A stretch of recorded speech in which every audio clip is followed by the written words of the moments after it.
Now it's time to dive into the Western Conference. So we'll go again, similar in the serpentine type setup. Well, actually, every other. We'll do every other. We'll go with the divisionals first. So we'll go ahead and just do the big boy division. We may as well go there first. We'll do the Pacific first. Okay. Pacific, the Lakers. They're going to win it.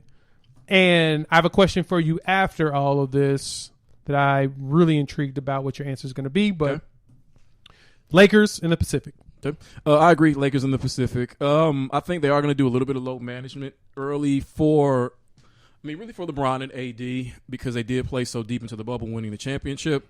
But I think they're going to have just enough to win this division. Now, it's not going to be easy. It's going to be close because you have you have some pretty tough teams in this division. Oh, yeah. I mean, this division is actually probably the most stacked it's between the Atlantic and the Pacific, the most stacked in the NBA this year. So it's not going to be easy, but I think that they are going to win this division. Not at all. So I'm going to go I'm with that. And my reason for picking the Lakers with this, and I'll explain that a little bit later, but for the Northwest, I have the Denver Nuggets. Yeah, the Nuggets, I see them similar to the Bucks in the sense that they take the regular season very seriously. And it's almost like they're built. They have a mentality that builds them for the regular season. More so, they're trying to gain their respect. This is where they gain their respect because we always overlook them. We overlook them every year. I've said it before. Mm-hmm. The Nuggets have always proven us every year that they're a team that we should stop trying to consider a contender. Mm-hmm. But every year they go out there, they work their butts off, they get high seeds, they even push into the playoffs a little bit deeper than normal. Mm-hmm. But then they implode as we expect. So they're trying to earn that respect, and same thing with the Bucks. Until they make it to the finals, they have to be one of the top teams in the regular season. Mm-hmm. So you got Bucks as well? Yes, I do. Sweet. Southwest, Dallas Mavericks. It's going to be a little different because of all of the crap that's going on down in Houston. I think Dallas is going to go ahead and take the Southwest this time around. I had the Pelicans, but I wanted to pick them really bad. I put it on paper because I wanted them to be there. Yep. But I agree with you. It is the Mavericks. I think that seeing what Luka could do against a team like the Clippers last season without his number two, shows you just how great he's becoming. And I think that you parlay that confidence into a regular season where I think they are going to take the regular season more. It's not that they don't take it serious, but they're going to want to push for one of those higher seeds, I think, which means they're going to go harder in the regular season than they might ordinarily do. Yep. So I think that they are better than them. I think that the Spurs, they're just kind of what the Spurs, they're just there. The Spurs are just there. Yeah. I don't think hardly any of those players want to be there. I don't think DeRozan really wants to be there. I don't think Aldridge wants to be there, which is interesting when you talk about the trade deadline, but we'll see how that unfolds. Like I said, Houston's a mess. Now, the Memphis Grizzlies, they're going to be fun to watch. They're going to be so fun to watch, but their problem is going to be similar to the problem they've had before is they are young. Yeah, they're too young. They're too young. I think the Mavericks, so I agree. Okay. Yep. So your playoff I'm going to go with the playoff teams, and I'll start going from 8 up. So the number 8 seed this year, second year in a row, Portland Trailblazers. Sure. I don't know if they've added enough pieces to make themselves more competitive in the West the way that the West has already improved themselves. It's an arms race in the Western Conference right now. And like you said, right now we're luckily it's still only Big 2. But there's going to be a Big 3 era coming soon because that's the only way you're going to be able to get through this. Somebody's got to add a third player in order to compete with the powers in the league right now. That's right. I'm going to go Blazers 8. Number 7, the Phoenix Suns. They had a great run in the bubble and just couldn't get it done. Mm-hmm. Chris Paul will put them over the hump. Not because Chris Paul is just going to be that great, but he's going to be great for the players in that locker room. DeAndre Ayton may be a finalist for most improved player because of Chris Paul. Devin Booker is going to have a great season because he's got a real point guard who's a floor general and is going to make them all work hard. Mm-hmm. As long as tempers don't flare and there's no chemistry issues, I see the Suns moving up into the 7. Right. 6, Utah Jazz. I had them higher, but then I had to think about it and it was like, nah, I think the Jazz are going to chill. They're going to just get into the playoffs and then wreck shop that way. And because they're going to wreck shop in the 6th seed, it's going to make it a lot easier for them to move into the second round because of the way I have things seeded. Mm-hmm. Number 5, the Golden State Warriors. They'll make their valiant return with all the players that they have on their roster. They have no excuse to not go higher than 5. Mm-hmm. But I'm going to say 5 because without Clay, they're still going to have some gaps in their game. Mm-hmm. That's going to be their biggest piece. But I see Golden State making a run. 4, the Clippers. Load management is the only reason why they're going to be the 4th seed. They're going to win a lot of games, but they're going to have a lot of guys not playing. And because of that, that's not going to make it conducive to be in the top 3 seeds like they would want to. But for them, they don't care. Their goal is to get into the playoffs healthy and then prove that last year was a fluke. We'll see if it happens. Number 3, Dallas Mavericks. They're going to take the regular season seriously, similar to the number 2 seed, the Denver Nuggets. Both of them are going to try to prove to us that they deserve the respect. ESPN made Luka Doncic the number 4 player in this coming season. They believe he's going to have a breakout year. Mm-hmm. And I agree. He's going to do what he can to will them to a top 3 seed just to get eliminated by the Utah Jazz in the first round. 2 Denver Nuggets, same thing. They are both trying to earn the respect of the casual viewer and the fan and the actual hardcore fans. Mm-hmm. We don't respect the Nuggets or the Mavs just because of who they are. Number 1 seed, of course, is going to be the Lakers. Now, this is the key thing about the Lakers when it comes to this. Talk about it on the videos, but this is the most important thing. LeBron James needs to prove to you all that he is LeBron James. Y'all got to stop disrespecting his name.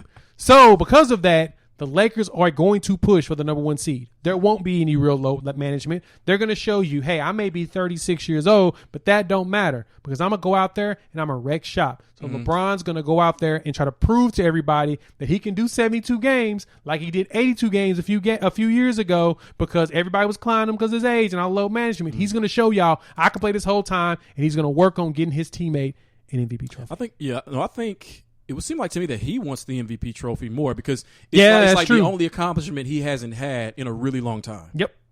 Because we have LeBron fatigue. Got tired of seeing him get it. Right. All right, what you got? Okay, so my 8 playoff seeds in the Western Conference. All right, starting with number 8. Now, this really surprised me. I have the Mavericks at number 8. Okay. Because I feel like he's going to have to spend portions of the season without Kristaps Porzingis, who now you have to say is just injury prone.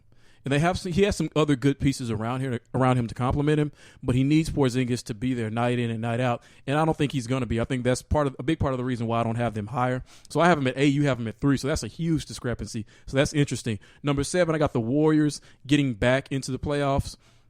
I think not having Clay cost him 3 to 4 playoff spots, in my opinion. I do. I think he's that valuable to them. So, but I have him in there at 7, and I think that they're not going to get out of the first round, but it's going to be a welcome sight to see them back. I think that Steph, he's another one who's really going to be pushing for an MVP to really prove that he's back and that he can do it without Kevin Durant and that he can do it without Klay Thompson.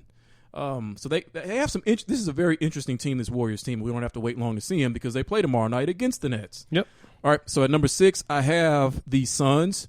For the reasons that you said, you go 8-0 in the bubble, which I don't think was a fluke because of how I saw them play, and adding CP3, who, if it's Oklahoma City CP3, what he did for that team, taking them somewhere where they had really no business being, in a sense, I think he can definitely do this with 2 up-and-coming stars like Ayton and Booker. So I got them in at 6. I think that's a healthy spot for them.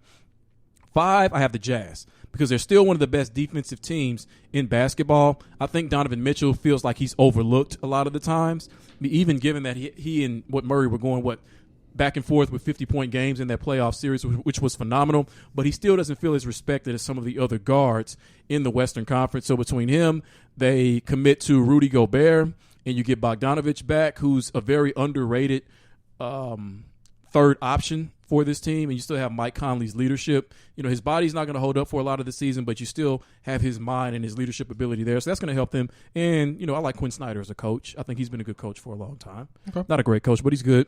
Number 4, the Blazers. I'm higher on the Blazers than you.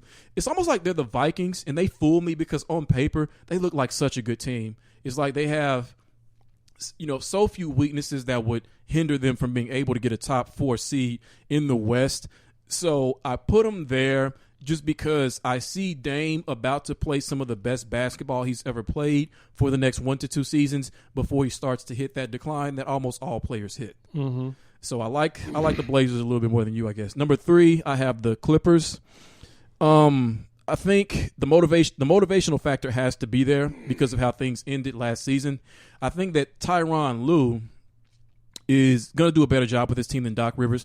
And did you see the report where he said he's going to run – at times they're going to be running the triangle on this team? Oh, God. Now, obviously, Kawhi Leonard's not Kobe.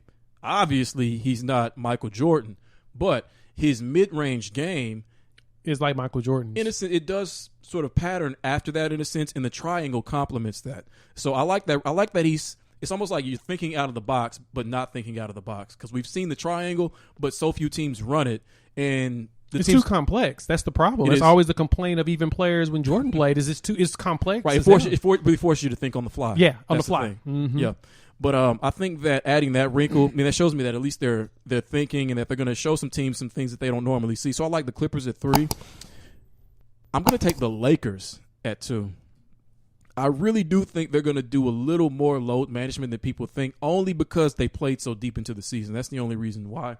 And that Bron understands that it really isn't so much about the regular season. Yeah, for home court advantage, you want one of the top 2 seeds, obviously, and they have the roster to do it. But they upgraded their roster, which makes it easier to load manage those guys when you can play guys more like Montrezl Harrell and Dennis Schroeder more minutes to make up for that. No, you don't sit LeBron and AD at the same time, but I think that they're going to sit them just enough to not get the number 1 spot, because the number 1 spot is going to go to the Nuggets, who to me is the team most motivated to get the number 1 seed, to truly continue to validate themselves and earn that respect and build upon their appearance in the Western Conference Finals last season. So I think the Nuggets are going to be the 1 seed. So I got the Mavericks at 8, the Warriors at 7, Suns at 6, Jazz at 5, Blazers at 4, Clippers at 3, Lakers at 2, Nuggets at 1. Now you're making faces over there. I was making faces. What was that about? So I have a question for you now, Jimmy. Yes, let's hear it. 50 wins. 50 Will wins. any team get 50 wins? Just period just this season, because they're playing 72 games. That means that they would have to lose no more than 12 games to have 50 wins. Do you think any team, East or West, will be able to get 50 wins? 50 out of 72. Well, I mean, you can lose 22. So it's like, which teams do I think? 22. Yeah, which teams do I think won't lose more than 22? I mean, obviously, I think the Nuggets are going to win over 50. I think the Bucks are going to win over 50. I think the Nets and the Lakers are going to just be over 50. Well, I'll say the Nets are just over 50. I think the Lakers are going to be in the high 50s, maybe the mid to high 50s. I could see the Bucks winning 60. I could see the Nuggets winning high 50s, Lakers mid 50s, and so forth. So yeah, I think those teams, the Nets, I'm going to say they're right at 50 to 51. So I would take those 4 teams. Okay, so basically the top 4 is what you're saying. Yes. Top 2 in the East and top 2 in the West. Yes. And maybe even you throw the Celtics in there too. I don't think anybody else in the West is going to win over 50, but I think the Celtics have a legitimate shot to do that. Yeah, for me, I had the Lakers and Bucks doing 50. I can see the Nuggets. Honestly, I can see the Mavericks hitting 50 as well. You are really high on the Mavericks. I am very high on Luka this year. The Celtics probably will hit 50. I don't know about the Heat and Nets. They're probably going to, like I said, they're going to coast. There's no reason to exert too much energy if you don't have to, especially if you don't have a whole bunch of young guys that's actually running the show like the Celtics do and the Bucks. So I can see those are 50-point winners. So